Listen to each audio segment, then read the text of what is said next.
Hello, Grandma here. I'm reading The Iron King, and I'm going to begin with chapter 29, Garuda's Journey.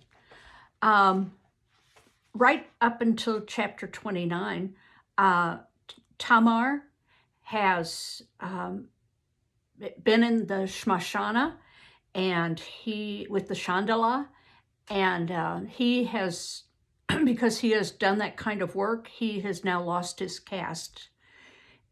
He is no longer a member of the aristocracy, but the untouchables.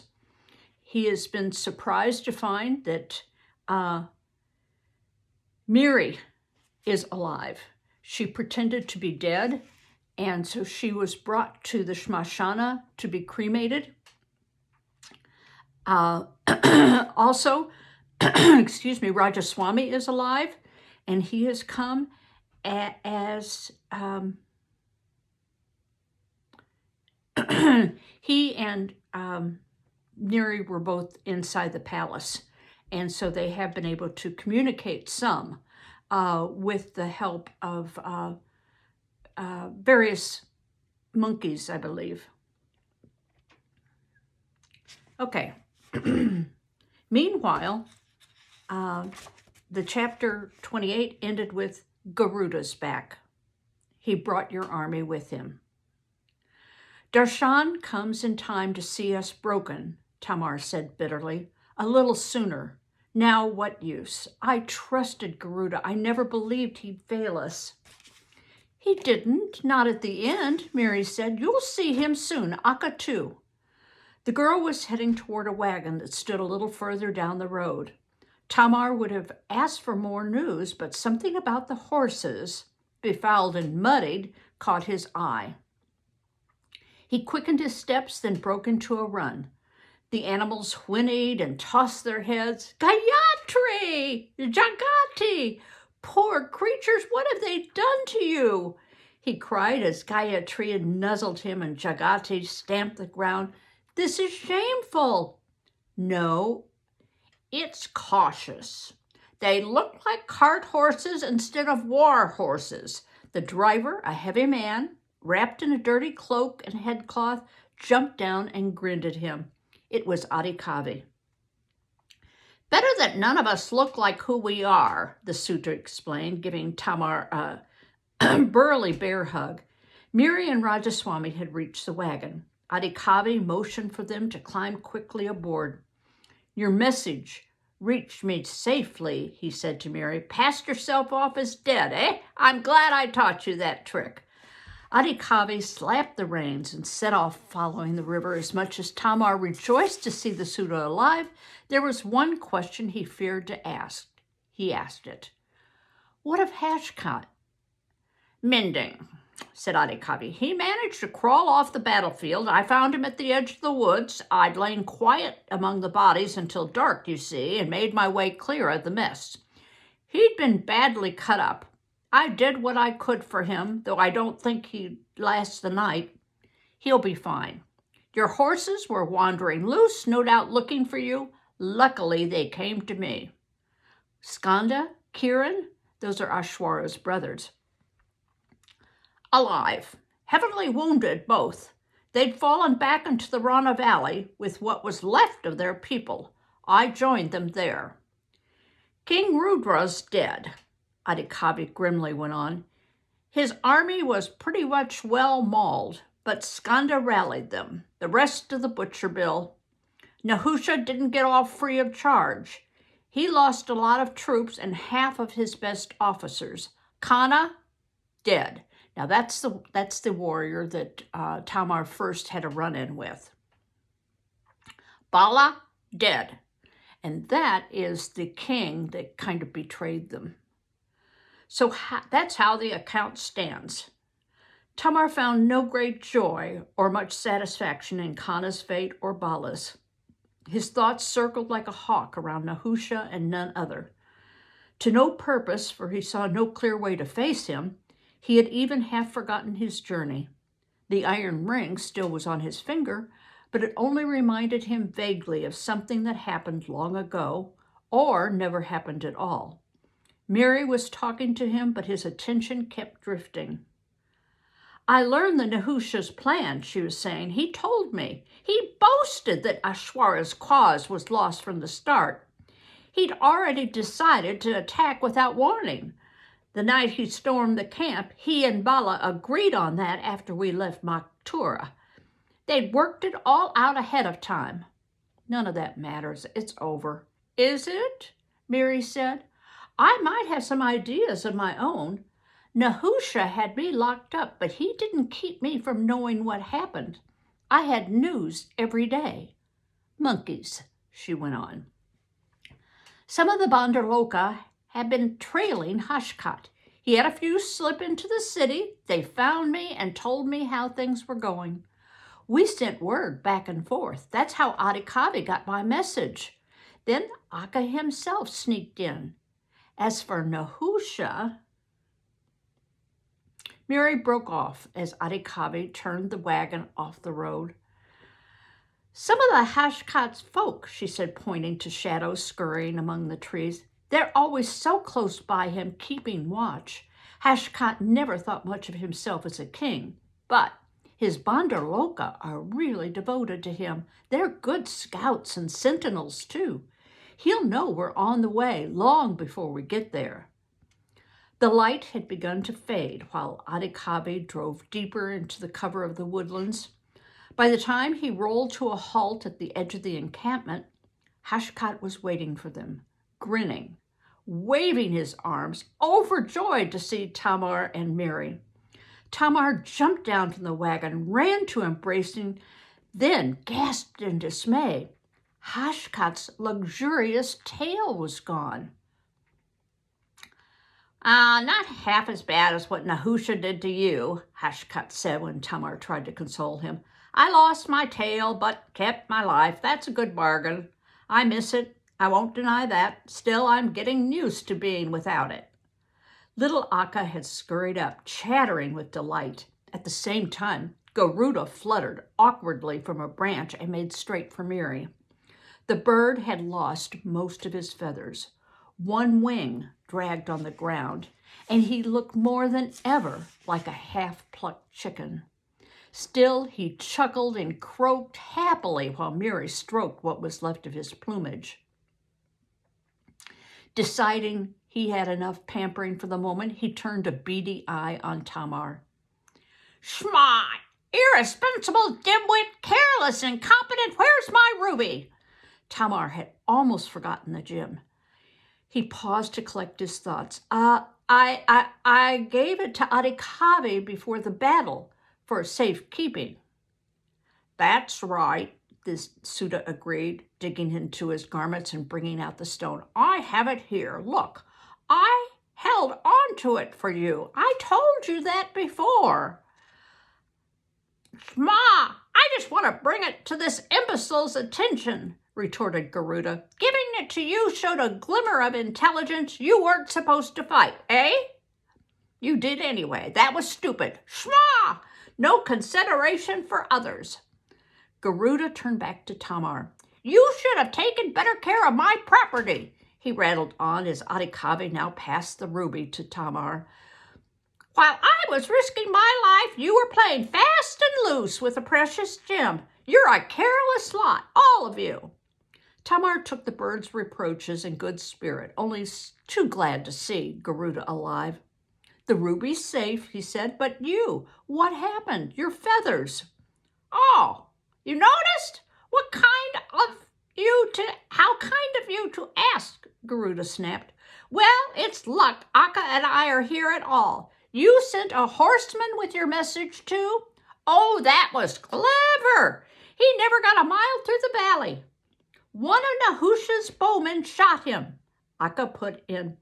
We flew down to see if we could help the poor fellow. Nothing to be done. The disgusting ruffian sent an arrow at me then, Garuda said indignantly, out of pure spite and malice. He didn't know me. It was plain common nastiness. Yeah, and he hit the villain. He hit me. I tried to stay aloft as long as I could. Did you ever try to fly with an arrow sticking in you? It's not easy. We went crashing to the ground finally, said Akka. I didn't remember much for a while after that. Garuda's wing was broken. He'd lost a lot of blood, along with his feathers. My leg was broken too. We weren't well off, I can tell you. Oh, my poor friends, exclaimed Tamar. Couldn't you find any help? Were none of the Bandarloka nearby? Monkeys, shma! Garuda quacked. There's never a monkey around when you want one. No, nothing, nobody. We holed up for a few days. Akka had gone feverish, and I had my own troubles too. I'll have you know, I thought if I could rest, I'd get my strength back. I still couldn't fly. We were a long way from Sundari. But then, Tamar said, what did you do? Shma, idiot! What do you think we did? Retorted Garuda. Walked! That's right, said Akka. With my bad leg and Garuda's bad wing, we managed to lean on each other. We couldn't go very fast, and it got harder and harder. I thought we were goners for sure, especially when the hunter saw us. And a mean, scruffy fellow he was, Garuda continued. We tried to get away from him. He grabbed us. I fought him as best I could. No use. Wah! There, I think. There's the end of poor Garuda. It wasn't, said Akka. Can you imagine? He didn't harm us. No, he took care of us, nursed us night and day. We'd never have lasted if it hadn't been for him. He fixed my leg and Garuda's wing, good as new. When Garuda could fly again, the hunter wandered off into the forest. We never saw him after that, never knew his name. And so we got to Sundari, Garuda concluded. A long time, no fault of mine. Oh, now you really owe me plenty. Now, don't forget. I owe you more than I can repay, Tamar said fondly. You can be sure I won't forget. Nor will I, said an old familiar voice. The bird has a braver heart than any warrior, the monkey too. Darshan was there. The warrior's eyes brightened and he held out his arms. Majesty, if only I'd come sooner. Tamar drew back. My caste is broken. Touch me and you risk your own. Do you think I care a rap? Darshan snorted. I never put stock in that sort of nonsense. I'm a soldier. Being alive is the only caste that means anything. And you, I should have disobeyed and never let you leave Sundari without me. You're here now, and we need you more than ever, Tamar said. How many troops with you? What weapons? How soon can they take the field? Hold on, hold on. Darshan raised a hand. I've been talking with your comrades, Kiran and Skanda. Fine commanders both. They've regrouped, pulled their people together, and that's a wonder in itself. What chance they have against Nahusha? That's another question. I have to talk to them. Where are they? Darshan motioned for Tamar and the others to follow him into the woods. The encampment, Tamar saw, was smaller than Ashwara's had been. The warriors scattered among the trees still showed the ravages of battle. Cooking food or mending gear, they were grim and silent. Darshan pointed to a pavilion, and Tamar stepped inside. He barely recognized them. Ashwara's brothers were sitting on the ground, maps spread in front of them. Skanda had lost all his boyish air. The lamplight deepened the circles under his eyes. Kiran's features were somber and heavily lined. Sorry. Seeing Tamar, the two got quickly to their feet. As with Darshan, Tamar warned them away, but neither hesitated to embrace and gladly welcomed him. Doing as he did, Nahusha shamed himself. Not you, Kiran said. Caste brings no honor to a man. A man's worth is what brings honor to his caste. So Ashwara would have said, and I say the same, he was your friend, as we are still. I offered Ashwara my help in a just cause, Tamar said. I offer it again to set his death aright. Now, counting my army and yours, what strength do we have? Strength alone may not be enough. Kiran pointed to the maps showing Tamar how their troops had been deployed. Skanda, he explained, now commanded Rudra's warriors, Kiran himself the rest. After their king's death, Bala's troops had withdrawn to Muktara and no longer threatened. With your own people, Skanda said, our numbers match close to Nahusha's. What question then, Tamar said. You'll attack, surely. Do as he did to us. He hurried on, his blood rising. No warning, no challenge. Rules of war. He broke them, so shall we. Sankula from the very start. Give him his fill of Sankula until he chokes on it. He owes Ashwara a death. I'll see him pay. Now, if you'll remember, that is the very vicious kind of style of fighting, where it's every man for himself. He fell abruptly silent. The rage that swept over him had brought as well the nightmare memories.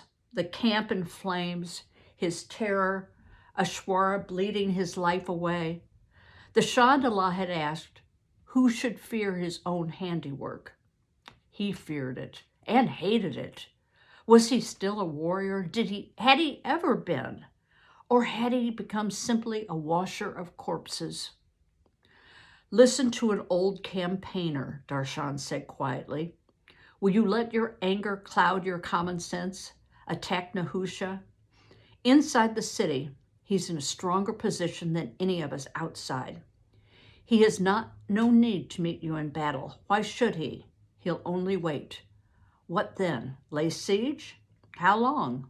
We'd wear ourselves out to no purpose. Tamar nodded. My words were empty, foolish ones. Yes, I see that. Darshan is right, Kiran said. Nahusha will do nothing but sit behind his walls and let us break our heads on them. If we could take the city by storm. No, Mirri said. You can't get close enough. There's something you don't know.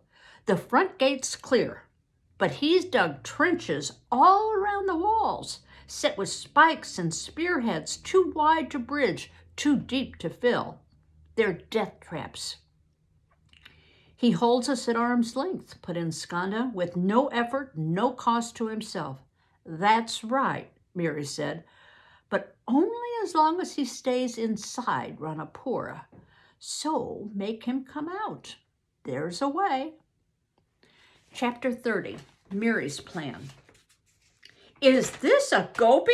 Darshan laughed good-heartedly and clapped his hands. Here she sits, cool as you please, ready to tell Kshatriyas how to go about their business. From the look of her, she knows more than milking cows. Say on, little gopi, what makes you think you'll get Nahusha to send out his troops and give us our better chance against them? I might do even better than that, said Mirri. As Kiran and Skanda turned their full attention on her, she quickly told them the shape of her idea. Warning, it would take some days to set in motion. When she finished, the brothers spoke between themselves, asked her many questions, and finally agreed to the attempt. I know tactics and order of battle, Darshan declared. Attacks and counterattacks, but never such a plan as this. He rubbed his chin thoughtfully. And yet, as the gopi lays it out, it may well serve. Yes, let her try. Come what may, I'm with her. Adhikavi and Hashkat were both willing, even though Tamar agreed he was still troubled. Too much can go wrong, too much risk. Kiri and Skanda are willing, Mirri reminded him, your own commander as well. It's their trade to take risks, Tamar said. I didn't mean them, I meant you. I lost you once, I won't lose you again. You never lost me in the first place, Mirri said. When it comes to that sort of mischief you have in mind, said Hashkat, impatient to follow Mirri's instruction, my Bandaloka won't fail you. I'm only surprised they didn't think of it themselves. Before the week went out, Akka had done all that Mirri had asked and was back in the camp. Darshan, Kiran, and Skanda had already set their troops on the march toward Ranapura. They made no attempt to hide their movements. Instead, they stretched their ranks of warriors and chariots across the plain in full sight. That alone, Tamar thought, should have been challenge enough and an insolent dare, but he saw no sign of an answer from Nahusha. Early that morning, Tamar and Ashwar's brothers, bearing no weapons, mounted their horses and cantered across the plain. Adhikavi rode ahead, holding up a flag of truce. It was cool and quiet. The walls of Ranapura were soft pink in the first rays of the sun. The trees had come into rich foliage. There were still a few traces of the ruts left by the wheels of chariots and horses' hooves, but tender blades of new grass had begun to spring up. Dew-covered, silvery green. What had been a killing ground looked no more than a pleasant stretch of open countryside. He could not pick out the rocky knoll where Ashwara died. He found that monstrous. Adhikavi, in his loudest royal crier's voice, began shouting for Nahusha to come and meet with them, declaring that someone wished to see him face to face. No answer came from the city. The horses pawed the turf, blew out steaming breath. Skanda glanced questioning at Tamar, and they waited. Adhikavi was about to turn back when the gates flung open. Nahusha stood in the prow of his chariot, flanked by a guard of bowmen. At a leisurely pace, he drew closer until his driver reined up a few yards distant. I heard dogs barking at my gate, Nahusha addressed Kiran, who had trotted forward. Have you brought your pack for another whipping?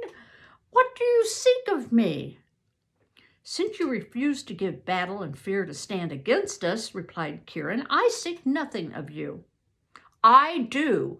Tamar had turned away and hung back a little, unobserved by Nahusha. He now urged Gayatri nearer to the chariot. I seek your life. Oh, it speaks. Nahusha, taken aback for an instant, covered his surprise with a poisonous laugh. He raised an eyebrow and peered curiously at Tamar. Remarkable. A piece of carrion, a less than nothing, actually ventures to say something to me? The animal seems to have slipped its leash. Its master will pay a high price for such inattention. You likewise, Tamar said. Once I wished for your death. I yearned to kill you with my hands, no longer. It is your life, not your death, I seek. I want you to live, Nahusha, as I did. I learned much in the burning ground. For that I thank you. I hope you too may learn. The chain you put on waits for you. What's this? What's this? Does this creature threaten me? Nahusha replied. Put a chain on? Indeed, bold words. The doing is something else. If this thing were still a man, I would have thrashed for insolence. However, I take no notice of dunghills, let alone converse with them. Nahusha faced Kiran and Skanda. Take the cur away. It offends my sensitivities and befouls my air. Take yourself away as well. It pains me too much to see Kshatriyas, pitiful though they are, debase themselves with the company of Chandala. What sorry times we live in. You've sunk even lower than your brother. You summoned me for this, Nahusha went on. Had you come begging to serve me, I might have been inclined to listen. You disturb me for no reason. Waste my time and try my patience. I have occupations more agreeable than the mouthing of a corpse washer. That's not our purpose, Skanda said. You have a right to your trophies of war. We come to give back one you have lost. Hashkat, meantime, had driven up in a light two-wheeled cart. Seeing this, Nahusha pulled away. What trophy? He cried. What treachery is this? Hashkat reined in Jagati. At the rear of the cart, a heap of rags stirred. A shrouded figure rose up. The cloth wrappings fell away. Mirri stood smiling at Nahusha. The gopi? The Nahusha burst out, his face livid with rage. Alive? Am I? Mirri answered. How could I be? You saw me die. Your warriors watched me burn. For the first time, Nahusha's arrogant bearing was shaken. He stared at her in fear and revulsion as she held out her hands, beckoning to him. Come, urged Mirri. I've been impatient for you to journey with me. You'll see many strange things along the way. Trickery, Nahusha shouted, horrified nevertheless. Illusion. Are you sure? Mirri said. If I'm an illusion, why fear me? If I'm alive, claim your prize. Come find out for yourself if you dare. Keep away, don't touch me, cried Nahusha, recoiling at Mirri as Mirri made to climb from the cart. You reek of the Shmashana. You used to find me attractive, said Mirri. I'm disappointed in you, Nahusha. Ghost or gopi, I stomach none of your mockery. Flesh and blood, I'll see that. He motioned to the bowman closest to the chariot. Shoot! The warrior drew his bow and sped the arrow plunging into Mirri's breast. And I'm going to stop there. Remember what I said about cliffhangers? That's a cliffhanger for you. We will wait until the next chapter to find out if that arrow hits Mirri and kills her. Okay, that's all for now. Bye-bye.